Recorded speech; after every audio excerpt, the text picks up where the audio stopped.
Well, what a mess we seem to be in on the issue of vaccination. At the end of last week, another National Cabinet meeting talked about opening up the economy. Australians could go to New Zealand without quarantining. Even, dare we say, open our international borders. Goodness knows whoever decided that Australians couldn't leave their own country. But now it beggars belief. You watch. You'll now be told to lower your expectations. The vaccination rollout's a mess, even if we knew how long the vaccine would work for.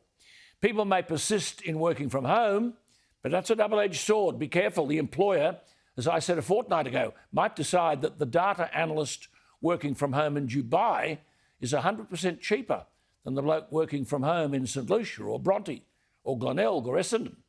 Workers advocating working from home, beware.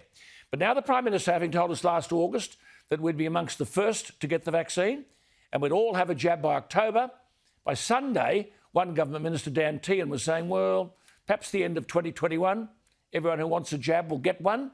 Said Dan Tehan, that's definitely the aim.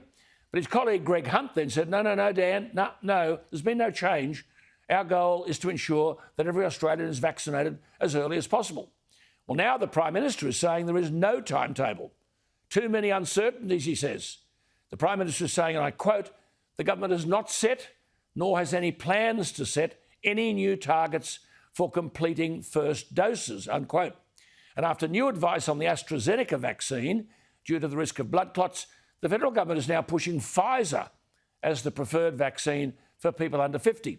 The Australian Medical Association are telling us, quote, the advice around the incredibly rare but serious thrombotic events associated with AZ vaccination has made decision-making more difficult for those under 50. It says, we seem to have experts everywhere. Well, the latest are the Australian Technical Advisory Group on Immunisation. Ever heard of these people? Where do they come from? Now the government's taking advice from them about how the vaccination program has to be recalibrated. We now have ordered 20 million doses of the Pfizer vaccine while relying on AstraZeneca to be the vaccine workhorse. And then the Novavax vaccine will arrive, quote, sometime in the fourth quarter of the year. Now, we've barely made 1 million vaccinations. We've now spent over $4 billion on vaccines. We're currently about 90th in the world in the vaccination rollout. As one person said at the weekend, we're wedged between these powerhouses of competent management, Albania and Bolivia.